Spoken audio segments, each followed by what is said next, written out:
হলি recipe.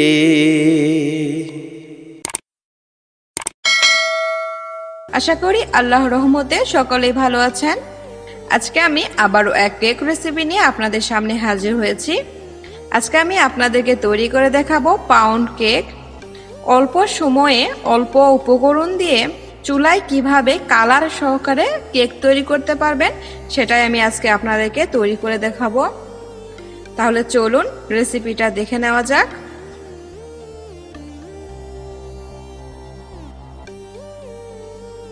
এখানে আমি একটা বাটি নিয়েছি, দিয়ে দিচ্ছি আমি হাফ কাপ তেল। আমি এখানে সয়াবিন তেল ইউজ করেছি, অবশ্যই সয়াবিন তেলই ব্যবহার করতে হবে।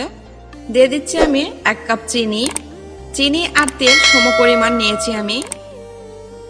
এবার আমি একটা ইলেকট্রিক বিটার দিয়ে ভালোভাবে এটাকে বিট করে নিচ্ছি।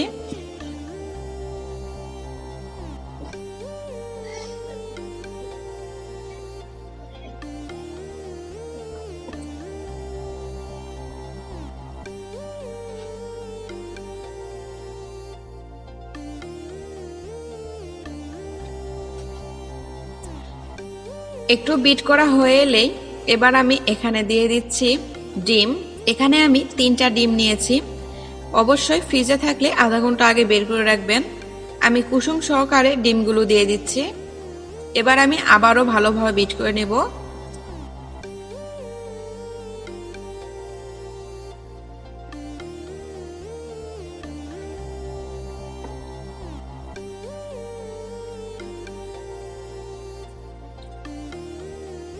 দেখবেন ডিমের কালারটা হলুদ থেকে সাদা হয়ে গেছে, তখন বুঝবেন বিট করা হয়ে গেছে আপনার।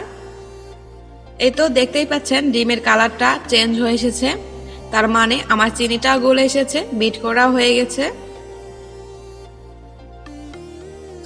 এবার আমি বিটারটা থামায় দিচ্ছি, আর আমাদের বিট করা লাগবে না।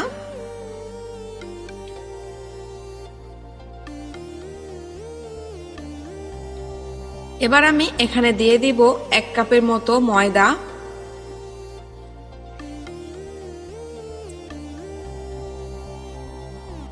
এবার আমি দিয়ে দিচ্ছি 1 চামচ বেকিং পাউডার। দিয়ে একটা হুইক্সের সাহায্যে এভাবে আমি মাখায় নিচ্ছি।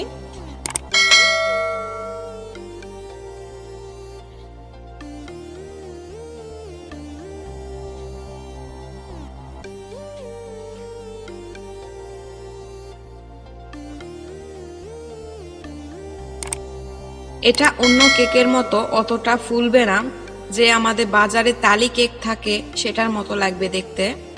এখানে আমি একটু হলুদ ফুড কালার দিয়ে দিচ্ছি, একটু হলুদ ভাব নিয়ে আসার জন্য। আপনারা চাইলে এরকম সাদাও রাখতে পারেন, কোনো সমস্যা নাই।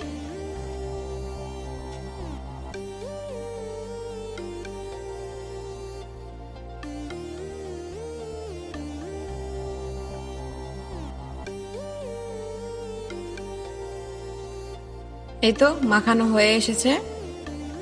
এবার আমি একটা প্যান নিয়েছি, সেখানে আমি একটু তেল দিয়ে এটাকে ব্রাশ করে দিচ্ছি। আমি এটাকে চুলায় তৈরি করব, সেই জন্য আমি প্যান নিয়েছি। আপনারা চাইলে ইলেকট্রিক ওভেন কিংবা মাইক্রো ওভেনেও করতে পারেন। আর আমার চুলায় বেক করার অনেক রেসিপি আছে, আপনারা চাইলে দেখে নিতে পারেন।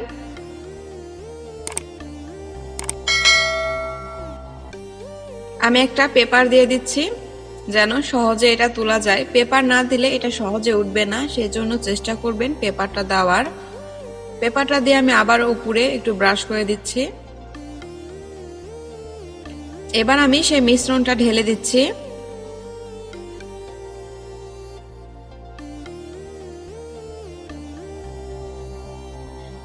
আমার প্যানটা অনেক বড়, সেই জন্য বেশি মোটা হবে না, একটু পাতলা হবে। আপনাদের প্যান যদি ছোট হয় তাহলে বেশি ভালো হবে। চেষ্টা করবেন একটু ছোট প্যানে তৈরি করার জন্য।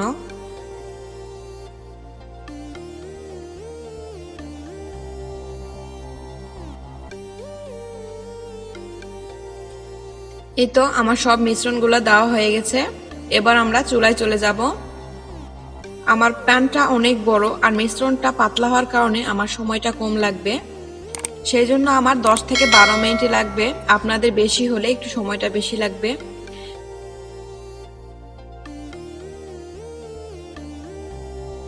এই তো 12 মিনিট পর আমি ফিরে এসেছি। একটু কাঠিতে দেখি, দেখেন কাঠিটা আমার পরিষ্কার বের হয়েছে, তার মানে আমার কেকটা রেডি।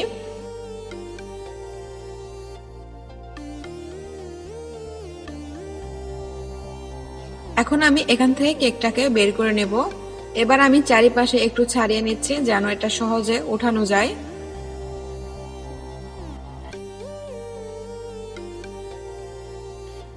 এবার আমি একটা প্লেটের সাহায্যে এটাকে নামায় নিব। এই তো আমার কেকটাকে আমি নামায় নিয়েছি, দেখতেই পাচ্ছেন কত সুন্দর কালার এসেছে। এবার আমি পেপারটা উঠায় দিচ্ছি। খুবই সুন্দর কালার হয়েছে, আশা করি আপনাদের পছন্দ হয়েছে। অবশ্যই বাসায় তৈরি করবেন, দেখবেন আপনাদেরও ঠিক এইরকমই হবে। আমি এবার কেটে নিচ্ছি, আপনাদের পছন্দ মতো আপনারা কেটে নিতে পারেন।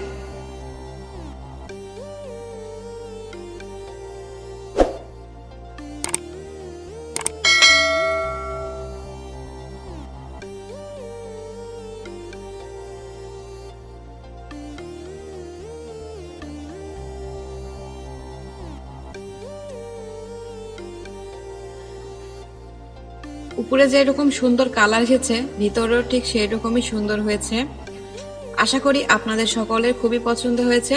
একবার হলেও অবশ্যই বাসায় তৈরি করবেন, আর আমার কমেন্টের মাধ্যমে জানাতে ভুলবেন না। যারা আমার এই চ্যানেলে সাবস্ক্রাইব করেছেন তাদেরকে অসংখ্য ধন্যবাদ, আর যারা এখনো করেননি তারা প্লিজ আমার চ্যানেল সাবস্ক্রাইব করবেন এবং পাশে থাকা বেল আইকন মনে করে অবশ্যই প্রেস করবেন, যাতে আমি যে কোনো ভিডিও ছাড়া মাত্র আপনাদের কাছে পৌঁছে যায়। তাহলে এখানে বিদায় নিচ্ছি, আবার নতুন নতুন রেসিপি নিয়ে হাজির হব। খোদা হাফেজ।